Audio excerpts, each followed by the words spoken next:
Welcome to the deep dive.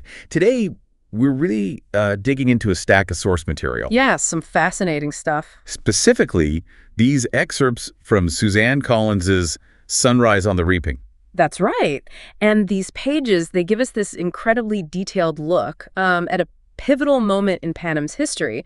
But crucially, it's all through a very specific lens. Hamish Abernathy's lens. Exactly. Right around his 16th birthday and that, well, unforgettable second quarter quell reaping. So our mission really for this deep dive, What are we trying to pull out? it's about unpacking those key characters, right? The plot points, the themes that really jump out from these pages you provided. We want to understand his world. The people in it, the events. Yeah, the events that forge the person we, come to know later. Yeah. All drawn directly from the text itself. And there's just so much here. You plunge right into it. The atmosphere in District 12 on Reaping Day, already a heavy day. But for Hamish, it lands squarely on his 16th birthday. Which, as he notes, pretty dryly. Means you can sleep late, but it's pretty much downhill from there. Yeah. It's stark. And the text even opens with those David Hume quotes. Right. One on tyrannical government, another on, the philosophical uncertainty of tomorrow. It sets such an immediate tone. It really does, that contrast, doesn't it, between these, abstract philosophical questions and the very real, very inescapable terror of the reaping. Oh, absolutely. Yeah. That philosophical uncertainty about the sun rising feels almost mocking against the brutal certainty of that day. Yeah, the reaping day itself. And Hamish's immediate reaction, that dark humor, it tells you so much about his coping mechanism, even at 16. Mm-hmm. We see him getting white liquor from Hattie at the Hob. And that whole attitude, if you're old enough to make it, you're old enough to drink it. It's not just a drink, is it? It's part of this whole informal economy. Exactly. Something he plans to sell or trade, maybe even, use it to soften Clerk Carmine's opinion of him. Which immediately flags the Abernathy family reputation. Known rebels. Right. You get this sense that Hamish is already marked. Doesn't matter about the reaping, just his name alone. It's a weight he carries, for sure. And speaking of Clerk Carmine, he's connected, isn't he, to someone absolutely central to Hamish's story in these excerpts. Lenore Dove. Lenore Dove. Yeah. And her name itself is just layered with meaning. Lenore, from the poem Lost Love. And Dove for the color gray. The shade of the day he met her. Wow. Their origin story, too, meeting when they were just 10. Sneaking under the District 12 fence with his friend Burdock. That already shows this, inherent defiance. Built into their earliest interactions, yeah. Lenore explaining the common land, how peacekeepers chase people off, and she has that incredible line. Oh, that's just a teaspoon of trouble in a river of wrong. That phrase, a river of wrong, it's just so powerful, isn't it? It really captures the pervasive injustice they live under. It makes those small acts of defiance feel, both minor and deeply significant. And she worries about Hamish, despite the Abernathy name. Their private conversations, they really show her sharp intelligence. She challenges his fatalism about the reaping, reminding him, hey, this didn't even exist 50 years ago. Exactly, and you see their deep connection, that image of kissing until he tastes the salt from her tears. That shared language, too, the all-fire expression. Cubby talk, but it's theirs. Makes their relationship feel so unique, so vital, and then the reaping hits. And the text just highlights that moment of separation. She tries to smile, but she's drawn to the latest victim. And she doesn't just stand by, does she? She tries to help Woodbine's mother, tugs on a peacekeeper's arm. Which escalates immediately, a rifle aimed right at her. Yeah. And this is where you see these different capital figures step in. First, Drusilla, the D12 escort. Who seems more annoyed about the location than anything else. Find a discreet location, can't you? It's awful. But then Plutarch Heavensbee intervenes, saves her, but with this chillingly practical justification. I'd love to keep her for the tearful goodbye. The audience eats that stuff up. It highlights his complex role right from the start, doesn't it? Seems like he's helping, but always, always with an eye on the capital's narrative, the capital's needs. Totally ambiguous, Plutarch. Always. Then her uncle step in. Clerk Carmine and Tam Amber. They take her away. And that heartbreaking silent farewell. She mouths, I love you like all fire. He mouths back, you too. And Hamish's immediate thought is just, the terrible cost. How will you pay for my surviving the Hunger Games? He knows winning comes at a price for those left behind, instantly. And Plutarch later, he just twists that knife, doesn't he? Telling Hamish. Bet I know a thing or two about your Dove. You love her. Except sometimes you wonder, because her plans don't seem to include you at all. It's purely designed to destabilize him. And what's even more unnerving, President Snow. Oh, yeah. Revealing he knows the Covey naming convention. Valid name, color second name. It just confirms the sheer depth of the Capitol's surveillance. They know these deeply personal, seemingly private details. It's terrifying. And the surveillance, it leads to Lenore having that hearing with the base commander. And the sources. They reveal her fate after Haymitch returns. He waits for her in the woods. And the text really emphasizes her distress, right? She Right. can't stand for confinement. And that moment that just gut punches you. Haymitch gives her a poisoned red gumdrop. Leading to her death. Yeah. And her uncle's reaction, not again. Oh, not again. Devastating. It suggests this history, this pattern of the Covey community paying this terrible price for defiance or just for associating with rebels. And this act, born out of this desperate, maybe twisted fear of the Capitol using her against him, Yeah. it haunts Haymitch. Absolutely defines him. Her memory, her name, poem, the ghost appearance that's grown older with him. It's the core trauma. And that line, the Covey song Maiseli's mama quoted, Nothing you can take from me was ever worth keeping. It echoes Lenore's death so perfectly. This idea that you might have to destroy what you love to stop the Capitol from taking it, corrupting it. it's a chilling insight into the kinds of choices they're forced into. So, okay, let's broaden out a bit. Look at District 12 society, life, as these excerpts show it. Beyond sneaking under the fence and, the threat of predators, you get this really layered picture. That poem, The Law Locks Up the Man or Woman, highlights their whole relationship with authority, the struggle for the common land. You also see the divide, seam versus town, but also how they intersect. Astrid March, from the wealthier town. She's at the Hob, right? The black market heart of the Seams economy, treating a neighbor whiffed for back-talking a peacekeeper. That one detail tells you so much. The casual brutality and how people in 12 rely on each other outside the official channels. Astrid, the town beauty, blushing about burdock, giving Haymitch chamomile.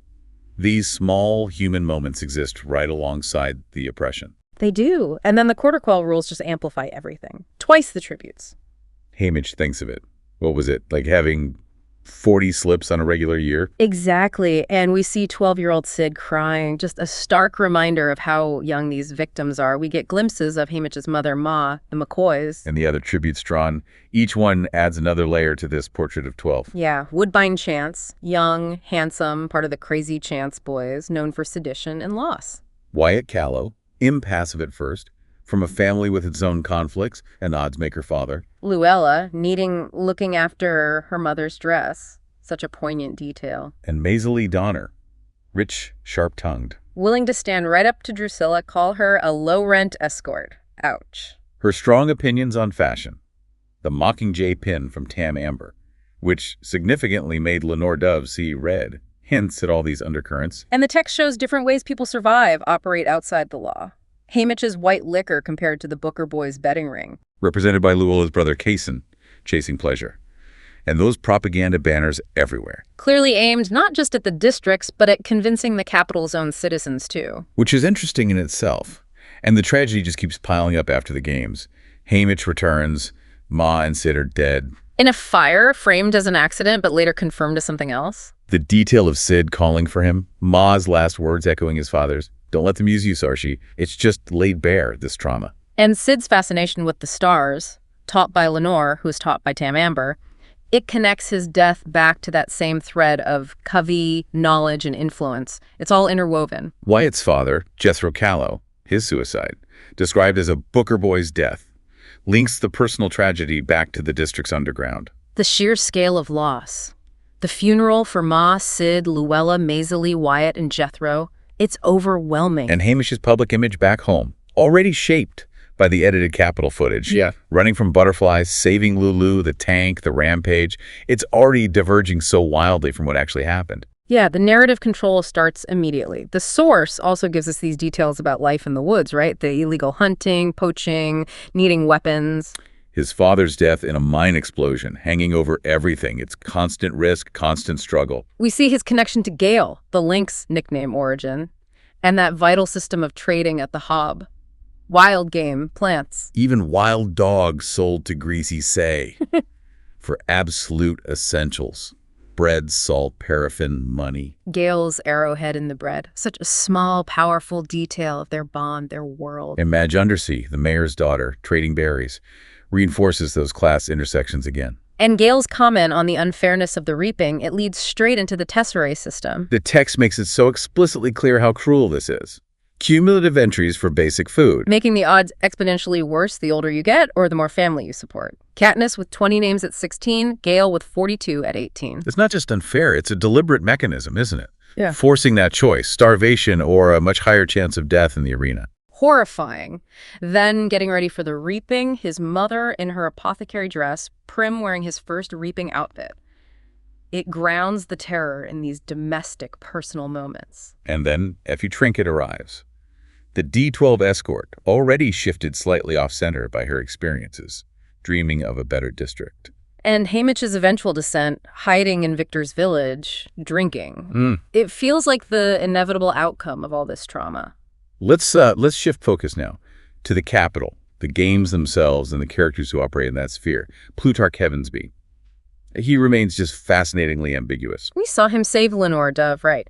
But he's presented as someone managing the situation, seeing tributes as happy playthings because they're easier to handle. He's manipulating for footage, clearly. He brings Haymitch a birthday cake, teases him about dessert. It's this bizarre attempt at charm or normalcy amidst the absolute horror. He sees tributes as stars, but only if the capital controls their narrative. And this is where he becomes really significant for the plan. He challenges Haymitch, doesn't he? Don't let us control the narrative. Blow that water tank sky high. The entire country needs you to. And gives crucial advice. Navigate by the sun. Find concealed entrances. He even seems surprised Haymitch knows the Lenore poem, hinting at his own deeper knowledge or maybe interests. Takes him to his mansion conservatory, talks about gardens, references Nell, Maisley, reveals he's assigned to cover 12, suggests Snow's direct interest. He knows about the necklace bomb, has private security, seems rushed. He's clearly a player on multiple levels, and that final conversation. Acknowledging Haymitch's dislike, talking about a continuum, generations of change, needing someone luckier with better timing, having an army wouldn't hurt. It really solidifies his potential role as this long-game player, maybe a rebel sympathizer, but operating deep within the system. Haymitch's question ally, operative, both, just hangs there. And then there's Drusilla. She's the opposite, almost. Embodies the capital's casual cruelty, its vulgarity. Clunking around with a riding crop, claiming tribute spots, snorting at Lenore, calling them district pigs, clamping onto Haymitch's face with threats. She's the immediate face of their oppression. Pretends to draw names, stages the announcement, then groans off-air. It shows the whole performance aspect. Her reactions are so visceral. Snorting at Luella's dress, that flicker of fear when Maisley insults her as a low-rent escort. She feels the heat over poor training numbers, preps them for interviews with total cynicism, calling sponsors soft-hearted dolts. And sums up the D12 tributes so brutally. A lunatic, a computer, and a shrew, calling Haymitch Abernanny, mocking Magno, telling him to chain them, constant dehumanization. Her seeming to know about Snow and Maisley, Snow's no, matchy-matchy, adds another layer of just unsettling capital knowledge. And finding Haymitch with the knife later, lying about his family, about Lenore, insisting we have a responsibility to carry on. It shows her total complicity, her dedication to the capital's story, no matter the truth. And Preston Snow himself, his appearance in the conservatory. The source gives that incredibly visceral image. Raspy voice, coughing, vomiting that blackish then bloody substance into a bowl of pears. It's terrifying. And Haymitch's reaction, scared watching him possibly die, but even scarier that he can resist helping, shows Snow's horrifying power. Snow, referring to Maisley as Nell, the little girl who matches everything, mentioning her dead father, my son, confirms Maisley's secret identity, Snow's twisted family history. His knowledge of the Covey naming convention, chilling proof of his reach, and his threat against Lenore Dove. Explicit, brutal. If you prove yourself a challenge, repercussions, starting with your little dove. His visit isn't a warning. He frames it as a guarantee. Win, and she's safe. A promise he immediately breaks, of course, underscores his absolute power, his deceit. The poisoned milk later in the arena just confirms it. He'll break even his own twisted guarantees. His victory isn't just Haymitch winning.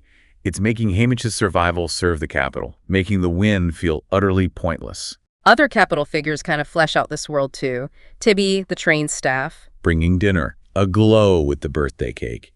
A brief moment of simple kindness. Vetus and Proserpina, the stylists, gossiping about Magno, excited about Effie. They represent that capital superficiality, the rumor mill. Magno stiffed, the D12 stylist himself. Rumored to use toad venom, found sick, railing, no one cares about 12. That bizarre moment with Lou and the snake, then missing before the launch, he's chaotic, almost pathetic. Represents the dysfunction even within the capital machine. Effie Trinket, found with the knife, apologizing for the lies. She's shown here as a bit more complex than later, maybe. Yeah, capable of kindness, touched by Haymitch, helping with her makeup box, but still tragically believing the games are for a greater good. Caesar Flickerman, mocking Panache, the face of the performance, and the game makers. Controlling the arena, hiding hints, introducing mutts, described as surprisingly young, dying in the arena themselves, raises that chilling question about their own disposability. Okay, let's dive into the arena itself. The Quarter Quell Arena, described as gorgeous, a poisonous beauty. Mags's advice to look for hints in the design is key, and BT's genius emerges seeing the arena as a machine that can be broken. His plan, blow up the water tank in the north. And the details of the plan are fascinating, right? Navigating by the sun, finding utility corridors via a mutt portal hidden by berms. Needing explosives. Ampert's token, that braided cord with a blasting cap. The explosive District 9 sunflowers, BT specifying copper and zinc for a fuse, citing the potato battery demo. It grounds the high stakes in these specific, almost mundane details. Ampert's 6-foot fuse. Not much escape time. BT's agony over needing Ampert. It humanizes him, highlights the awful calculations they have to make. Haymitch's flint striker, taught by Lenore, becomes potentially vital, and finding a backup blasting cap in Maisley's necklace cord adds another layer of desperation, contingency. The bloodbath is as brutal as you'd expect. 18 deaths counted, newcomers not spared. The supplies are poisoned, that canary analogy, with charcoal tablets as the antidote. Luella's death from bee balm. Wyatt shielding her and dying too. Gut-wrenching losses for 12. Ampert's death by squirrels, shown later in the recap, a bizarrely mundane end compared to the arena's grandeur. And in the appearance of that wild girl in the woods, ravenous, recognizes Haymitch, doesn't speak. Possibly from 11. A mysterious, tragic figure, given a snake by Magno, her death from gamma rays after Haymitch saves her from the butterfly mutts, covered up by the capital. Hidden tidily in a wooden box, lied about as an accident. The butterfly mutts themselves, electric blue, golden lightning bolts, shooting fire, closed, fireproof, terrifying, almost surreal. They find the mutt berm, they attempt to blow the tank.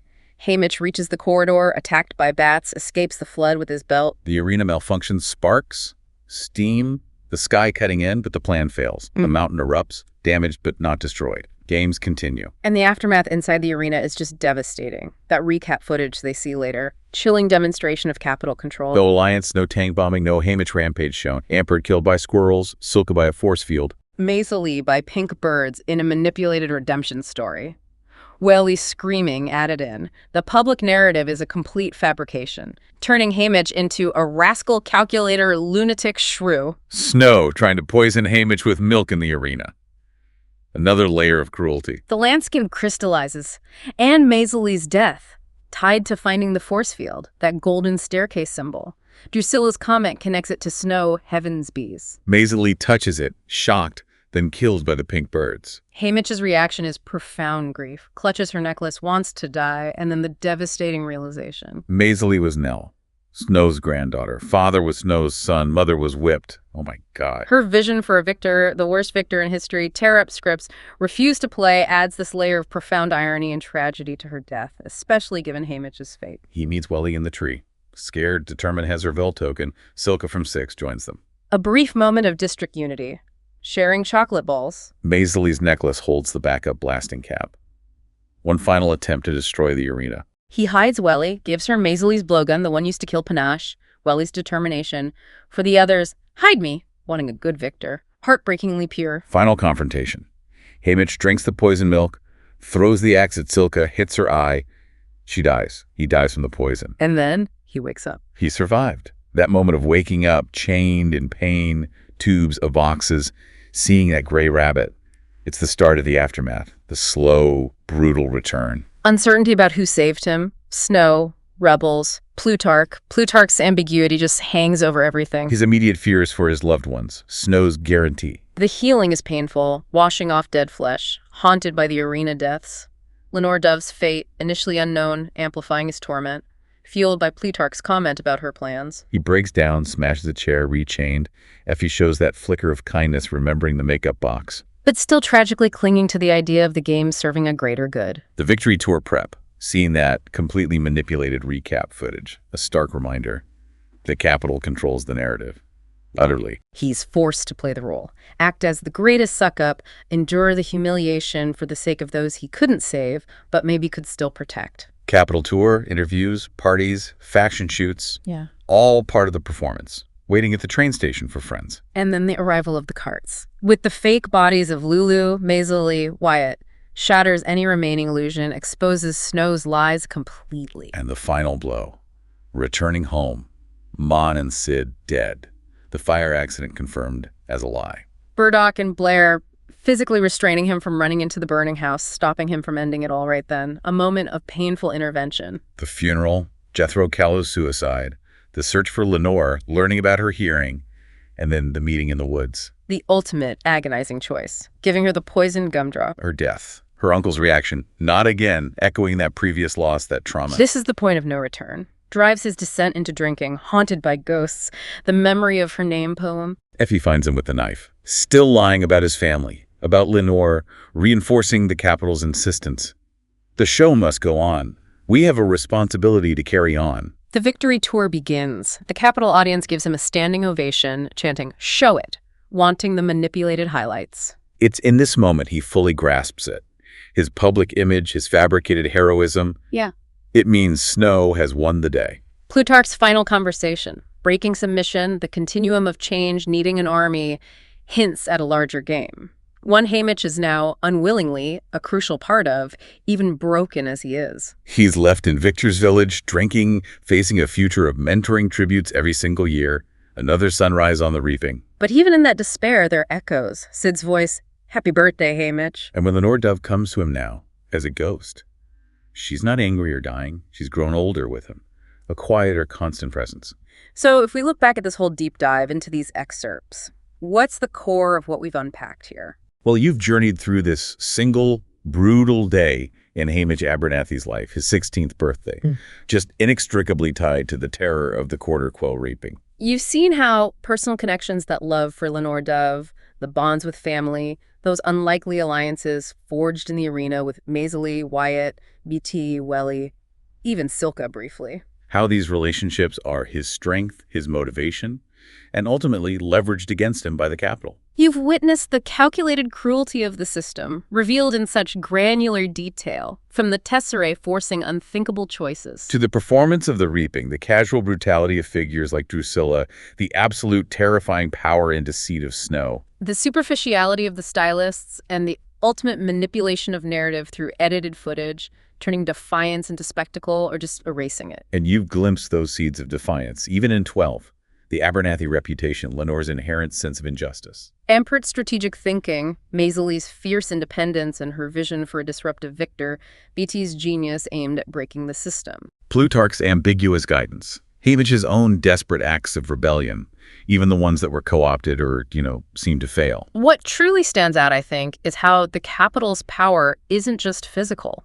It's the power to control the story, to fabricate heroes, turn real lives and deaths into consumable entertainment. Hamish's survival itself is twisted into a capital victory, stripping him of his agency. Yeah, which really raises an important question, I think, for you to consider as you reflect on these pages. In a world where truth is constantly being rewritten, presented for public consumption, where does genuine agency actually lie? And what does it truly cost to even try and reclaim your own story?